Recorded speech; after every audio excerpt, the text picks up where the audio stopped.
We are in the repotting season. Today is the 8th of March, and I have one of our clients or students come with me to do all his trees.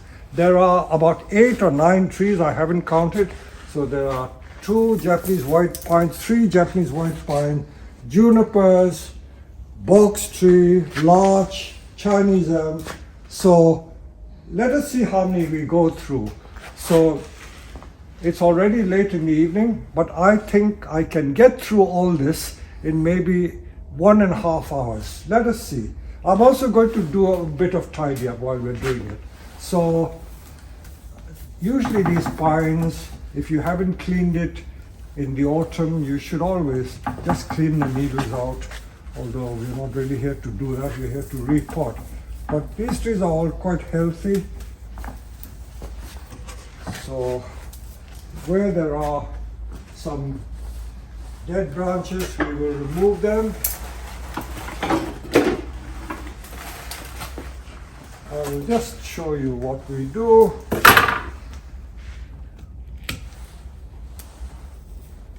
This is the front.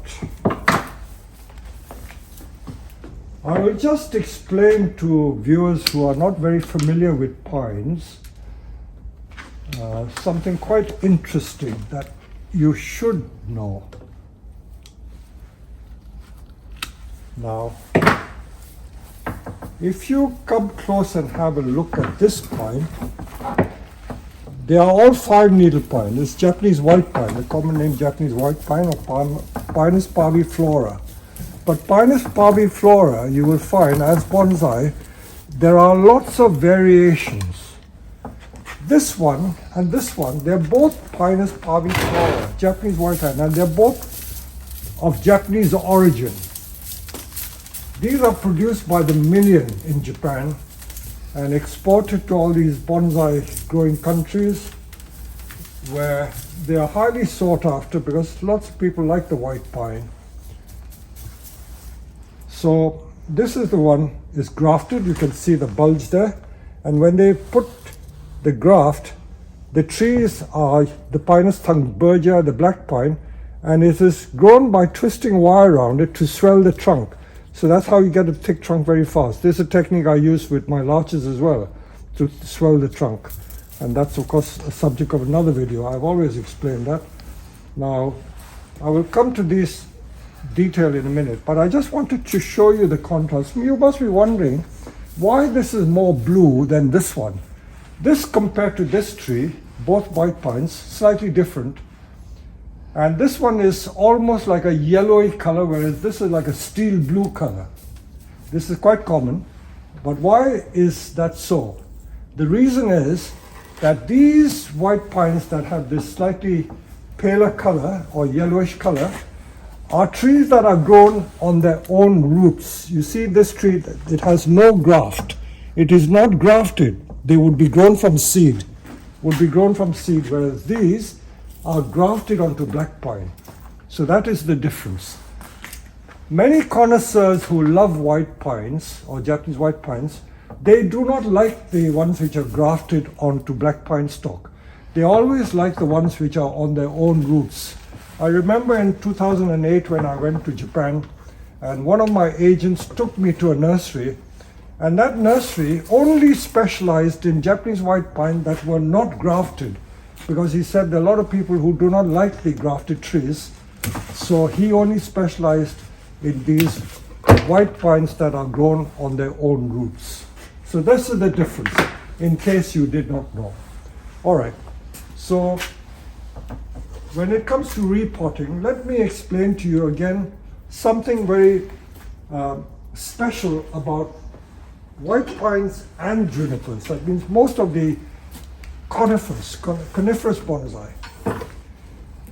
Those who are fairly new to bonsai always seem to think that bonsai is all about cutting the root. They say, oh, bonsai is all about cutting the root. Okay, that's true to a certain extent, but they seem to think that the cutting of the root or the repotting is the be-all and end-all of bonsai. If it wasn't for that, there wouldn't be bonsai. But this is where they are slightly mistaken or misguided. The repotting of the tree is done to strengthen the tree, and it certainly isn't done every year. It's surprising how many people just want to repot their trees every single year, and that is a dangerous practice. If you do it every year, every time you tinker with the roots, you set the tree back, and it's not good for the tree. I have some trees I've mentioned before.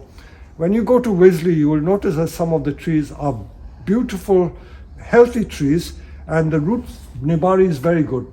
And one of the reasons why Nibari is very good is because I have not repotted them for about 10 years. I hate to say that, but if the tree is growing strong and healthy, why do I want to tinker with it? It is quite okay without tinkering and repotting. Now, I always have a look at the Nibari to see how it is. It's hidden by the moss. We should show some of that. Okay, this tree is quite healthy, so that's good to know. And now we will look at the roots. I see it's tied in, so that's also another good sign.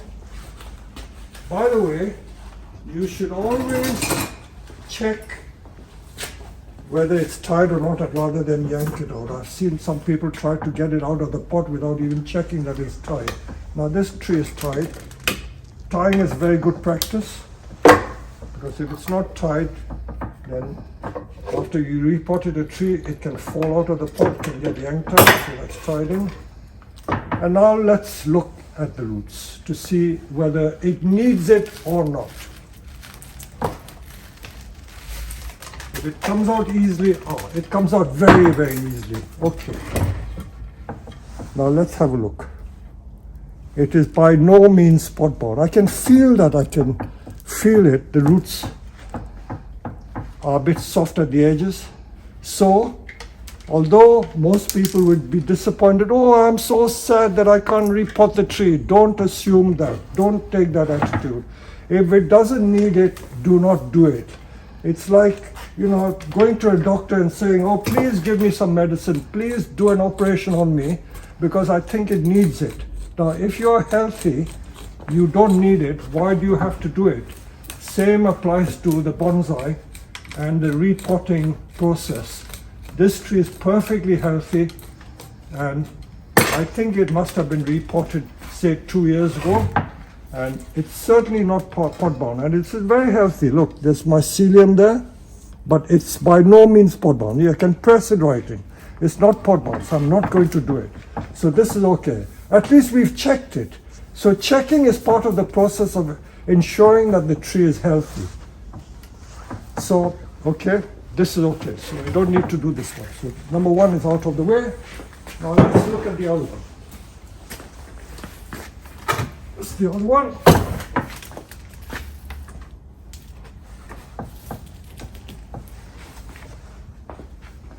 I always look at the tree when repotting to see whether it's been repotted correctly or not.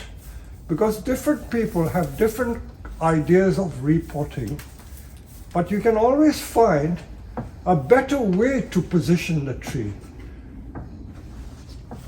Now let me look at the roots first before I do anything else. Okay, it's tied in again. Take it out.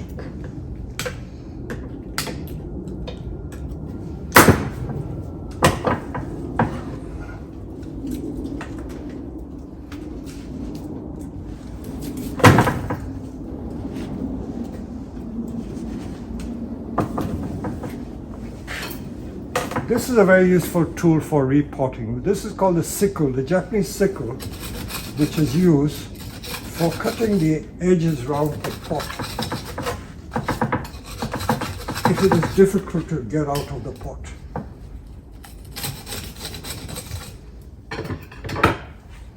And then to prise it out, you can either use the end of the rake, or if it is more difficult, I have another special tool, if I can find it.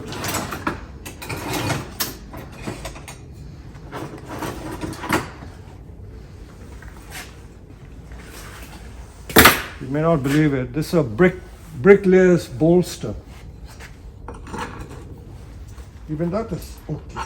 I've got to be careful I don't break the pot. This feels a bit pot bound. Let's see. But you can't tell until you check the tree.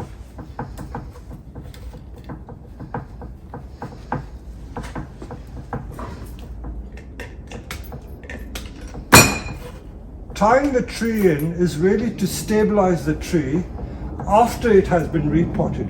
Once the root ball has filled the pot and there's no danger of the tree falling out, the wires don't serve any purpose. But we don't usually remove the wires until you repot the next time.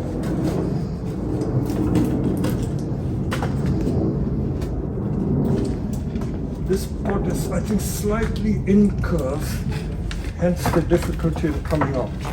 All right, I got it out. Let's look at it. It's very nicely repotted, and the soil is very nice. It's got some nice granular pieces there. Different people use different mixes of soil, and I'm always open-minded. I don't like to say to people, oh, my soil is the best, everyone else's soil is rubbish. I don't say that. Different people try different experiments, and if it works for them, then well and good, it works for them. As a general rule, as long as the soil is free draining, you don't have to worry about it. I can see that this is good soil, and the fact that the mycelium is quite active here, all the signs of mycelium. Again, I wouldn't say this is pot bound. See, the roots come to the edges, but the inside is completely free. So this I would not repot.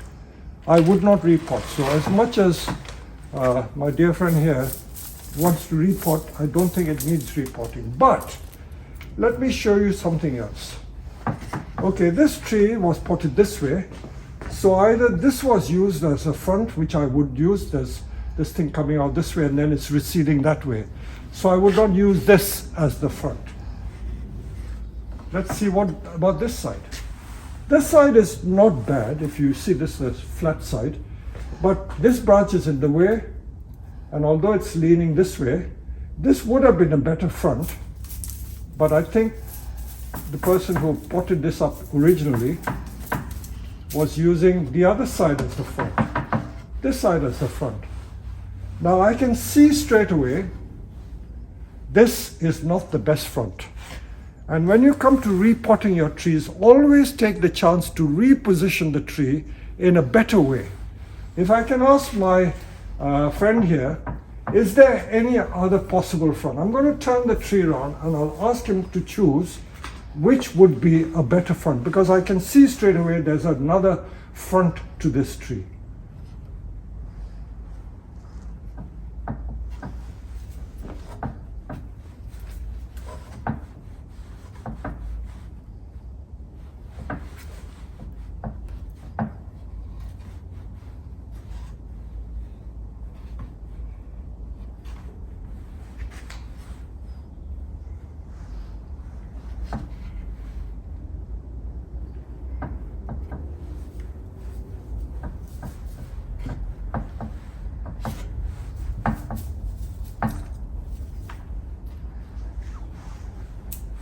Have you got any suggestion?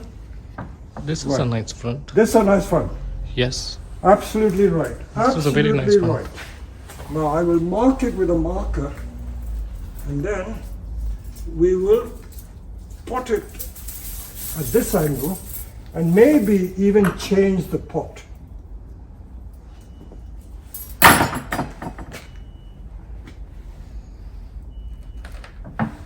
This is a nice one because it's leaning slightly. Yes. You can still see the beautiful bend.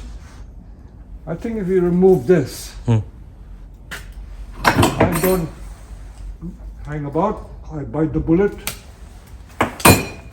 Yep. You see now, you can see the beautiful line of the tree, and it is nicely spreading this way, that way. It's got a lovely lean, and you've got the back branches to provide the backdrop. So this is the best front. So look at it again. Compare with this. This is not so good. And if you look at it this side, that certainly is not the front. No. So, although we are not repotting, or we didn't set out to repot the tree, this is certainly a better front.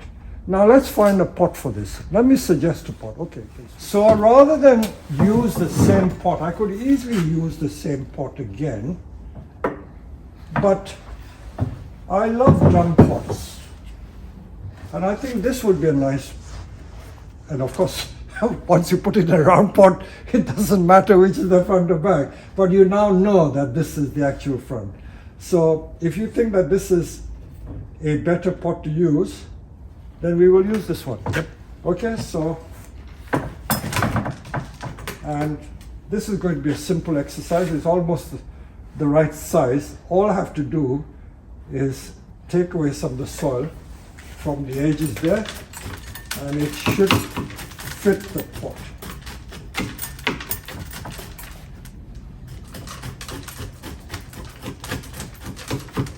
So this is a good compost that he has used. If you home in on the camera, you see how open the mixture is. He's used this expanded grit lacquer or whatever they call it. There's some traces of akadama, so it's a nice gritty soil.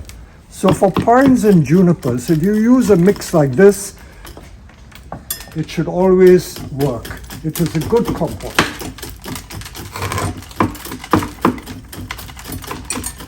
So the same thing applies. You could use akadama and all this Fuji grit or whatever, and that should work.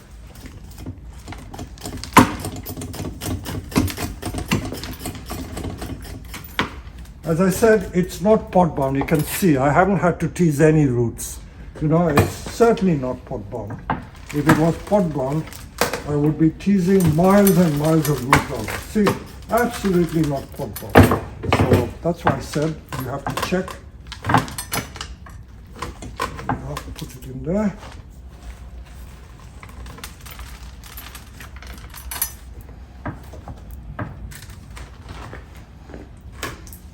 I'm not going to use valuable video time to show what I'm doing. All I would do is put the wire through, put the mesh in, and pot it up that way. So I will tidy it up. But look at this tree now in this pot. I think it's a considerable improvement on the previous tree. Yes. Okay, so that is done. I will complete that one. That won't take time.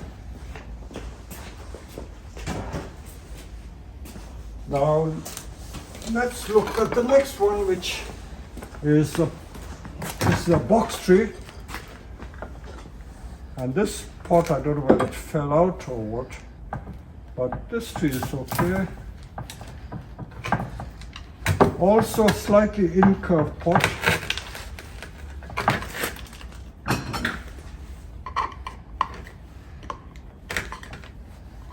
Incurved pots may look nice, slightly incurved. It's only on the edges is incurved. But it's hard to get it out of the pot. This pot has broken.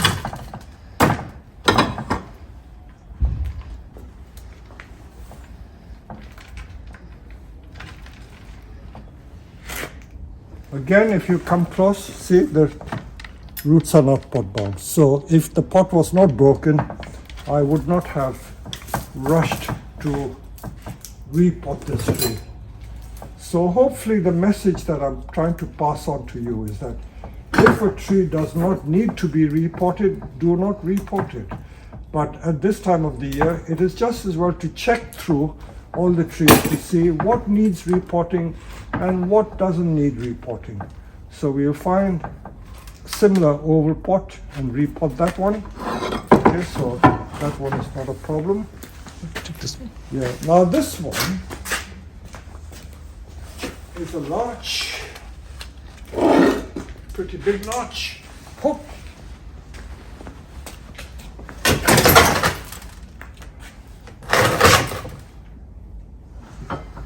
I can leave you to trim it, you know, you have the pleasure of trimming it, but it needs to be trimmed. Mm-hmm. This is the best time of the year to do it. I think I'll deprive you of the pleasure, but just trim it back to a conical shape, okay? Okay.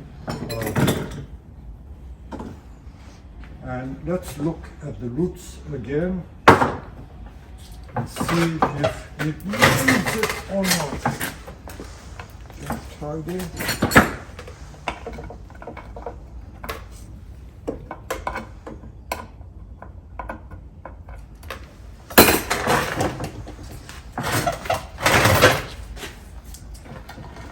Again,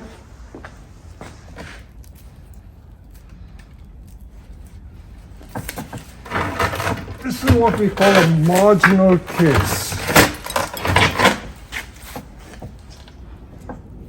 It is sort of pot bound, not entirely pot bound. You look, see there's a lot of roots there. But this, in my opinion, is not fully pot bound. If it was my tree, I would leave it for another 1 or 2 years, but I will do it because the roots have come to the edges. So, they say it may stimulate the tree more. What repotting often does is that if you repot very often, you will get more growth, you get coarse growth, but if you want very small leaves and small needles, you should leave the tree to be pot bound, because being pot bound doesn't induce so much vigor, and the tree will slow down in growth and the leaves get smaller. Leaves and needles get smaller. And in the case of junipers, if you have a juniper like the San Jose that has both the juvenile foliage and the adult foliage, keeping a tree pot bound or keeping a San Jose juniper pot bound will make it produce more of the adult foliage, that means the smooth foliage rather than the prickly foliage. So that is something I would like to pass on to you. This is not pot bound at all. Usually a pot bound tree, you can have yards and yards of roots.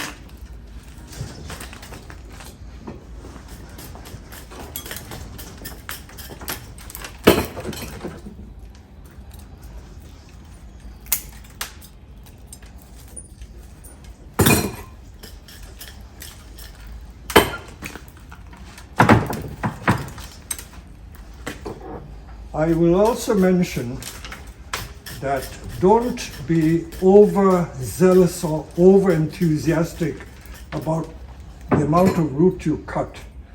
Because in some books they say that you should cut 1/3 of the root off, people will not use their common sense or won't use their common. In English we say don't use your common, that means they're not using their common sense. They methodically will cut 1/3 of the root whether it needs it or not. Like it's the speed limit. If the speed limit is 30 miles an hour, it doesn't mean you have to go at 30. Or if the speed limit is 70, it doesn't mean you have to go at 70. You can go at 50, you can go at 60.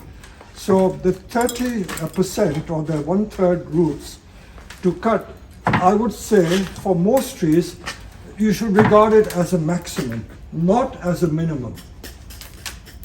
See, in this case, I'm just tinkering with the edges, which is not even 10% of the root. So that's another thing to bear in mind. There you are. So if I try and put it back, you can see, if you come close, what have I taken? I've only taken about that much from the edge.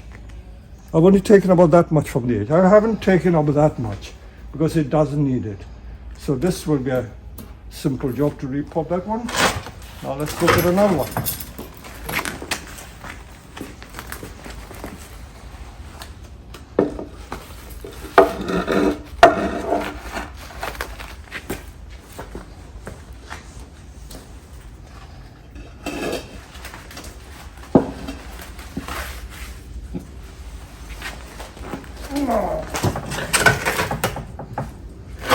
This is a rough bark Chinese elm. Badly need of pruning. Shall I leave you to do it? Yep. Okay, just in a conical shape. Alright, so we're not looking at the top structure, we're only looking at the roots. I don't know why this is tied in like this. I think they're not wanting to apply too thick a wire to pull it on. So this guy wire, I think this guy wire has done the job, so we don't need it now. Be careful, some of this is bitten into the branch.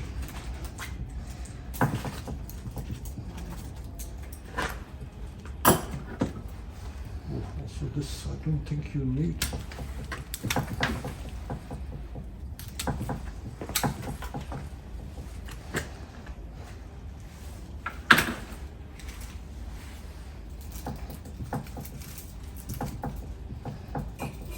But this is the time to do it. If I can just do this very quickly.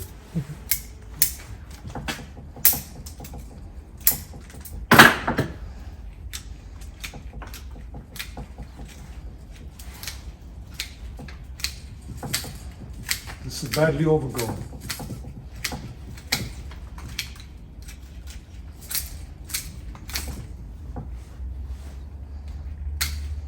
I think some of the wires can be taken off. Usually with trees like the elms and zelkovas, wiring of the branches is not often done, or if you do it, just do the main branches that are troublesome and are growing out of place. But as a rule, they don't need a lot of wiring.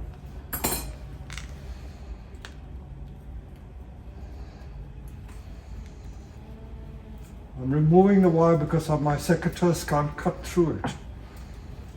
And I think it needs to come off anyway. It's marking it quite badly.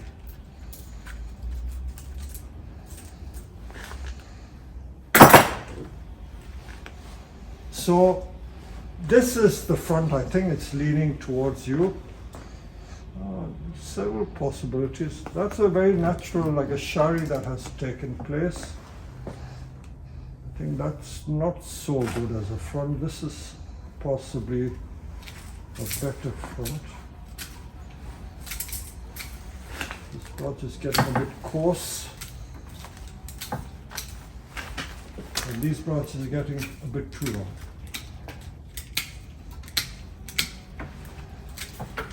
If you let it grow too much unchecked, you get very coarse branches and you may lose control completely of the tree.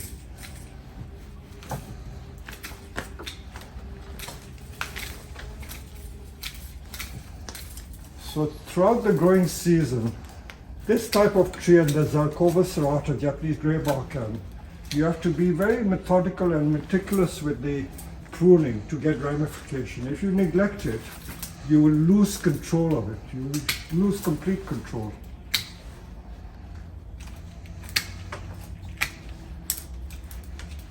And you won't get these fine twigs growing. You will get some of these very strong rogue shoots growing. See, it's happening here, some very coarse rogue shoots. Now this branch is going the wrong way. Don't need that. Don't need that. See, this branch is growing in a strange way. It's coming right across there. Let me see if I take it out. Can you see how it's going like that? Don't think it's right. I think he's tried to compensate for it there. Somehow I feel that that branch is not necessary. See, just a little bit of tidying up, just a haircut, making it more compact. Now that branch I don't think is necessary. Let's cut it halfway house. I haven't gone too mad. This is still a nice front. Now let's check and see if it needs it or not. Again, with these deciduous trees, like the greybark elm and the rough bark Chinese elm, if you don't repot too often, you get much better ramification and the leaves get smaller. Okay, now let's have a I usually, from my experience, knows what the tree needs or doesn't need. Again, if you look at it, You feel it. It's not pot bound. It's not pot bound. So as I say, it's a good time. We are not wasting our time. Or you may say, oh, why did I bring it? It didn't need it. But I'm checking it. You have to check it to see whether it needs it or not. So at this time of the year, although we call it the repotting season, it is checking to see whether the tree needs repotting or not. So this is a lovely tree. I would say this is the front. Very nice tree. Round pot probably suits it. Oval pot could also suit it. I think a drum pot would be okay, but this pot is nice. The proportions of the pot are okay. So this doesn't need it. So I've given it a good trim. So another useful job done. And you notice I'm not tying it back because it doesn't need to, because the roots have filled the pot. So it's only when you've repotted a tree and the tree is loose that you tie it in. Okay, so that's done. So we're going through it at the rate of knots. Now there's several other trees. Now let's look at this, another white pine.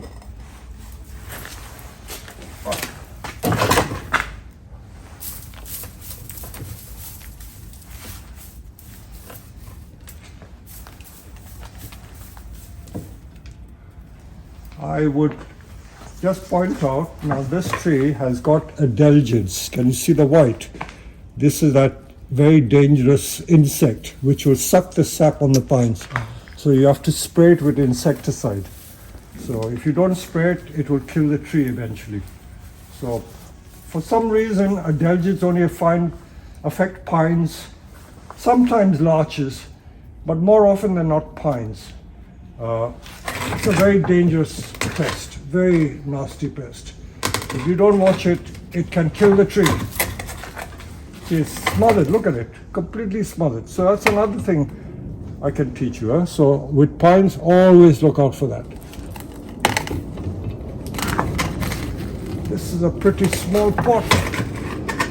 Now, I know that this could do with a repot.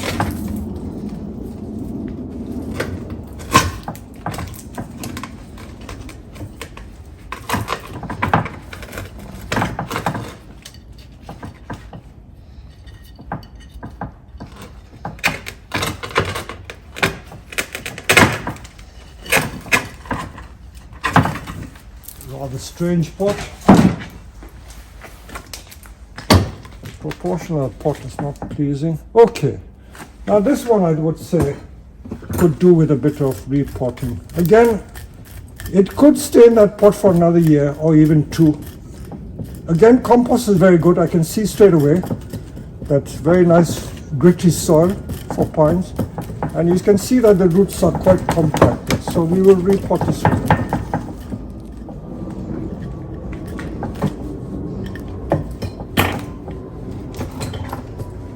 So I hope that the message is getting through to you that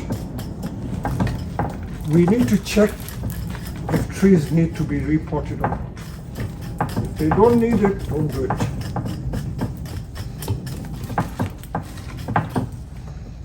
And when you do it, always take the opportunity to see if the nibari can be improved. Let the moss grow again. And with most of these trees, don't let the moss grow up the trunk.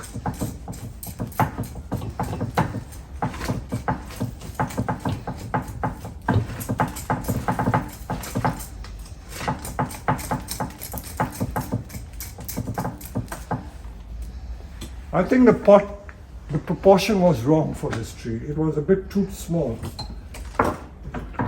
To do with a different pot.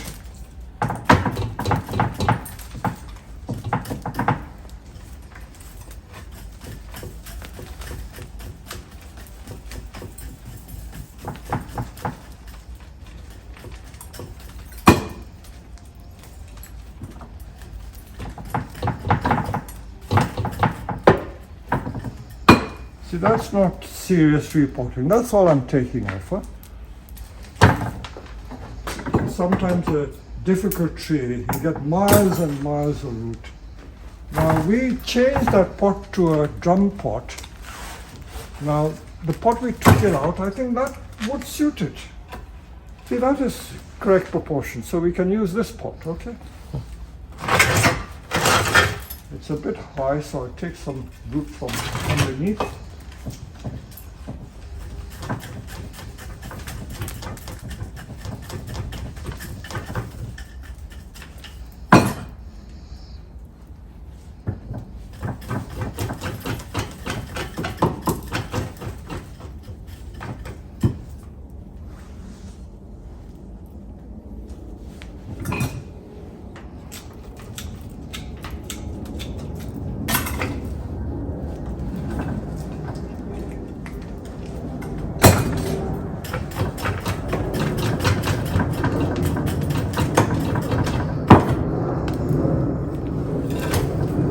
There you are. So because the root is coming out that way and the tree is leaning this way, I've slightly offset it like that. So that's the angle of planting for this tree.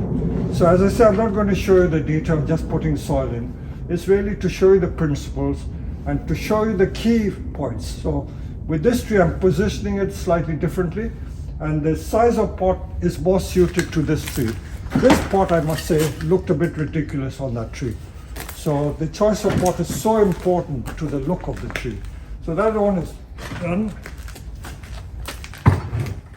And we will look at this one. Okay, this tree is still training. You need to do much more work to this. You see, this is like a semi-cascade. I think this is almost like a workshop tree to retrain. And again, with these junipers, I know for a fact that you probably don't need to repot. I don't think this needs repotting. I just think it needs styling. styling. Yeah, restyling. So I'll leave you to do it. This is going to be a very interesting exercise. May need another head. You don't want to get distracted. This is going to be quite an interesting project. You can see straight away. This was a difficult tree to start with. This is some sort of squamata juniper.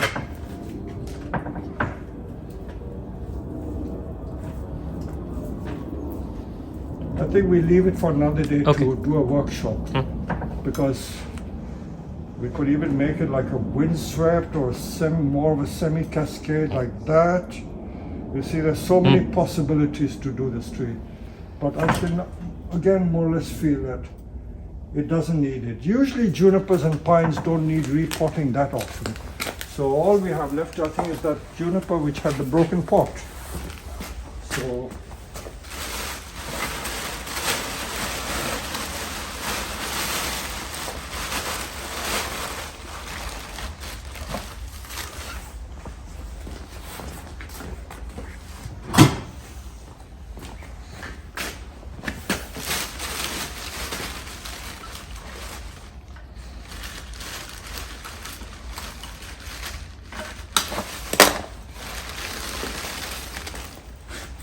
I think the storm has been the cause of a lot of the pot breakages. Now, this tree, anything which is tall like that, has that literati character. And trees of this character, the drum pot is the invariable choice. Whoever styled it, I would like to point out that this is a bit weird looking. I don't think you need it. So if you don't mind, I would suggest we reduce the length of that rather than cut it out completely. Just by reducing the length of that gin, it may make it look more pleasing.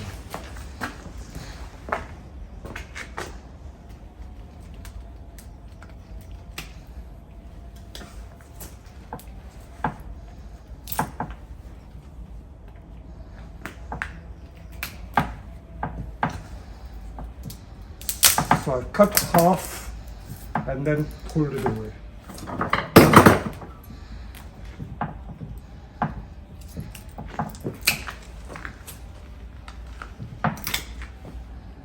It was clearly a branch that he didn't like.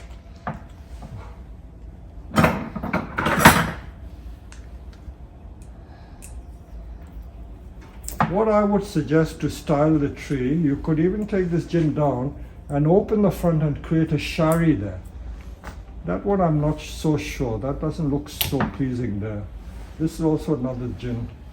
And these are like pom-poms. It's better to have foliage more spread out in a pad rather than what we call this poodle style. But drum pot, okay, we will try a drum pot.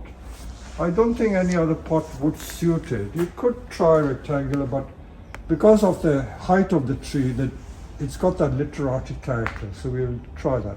Okay, switch it off, I'll get it.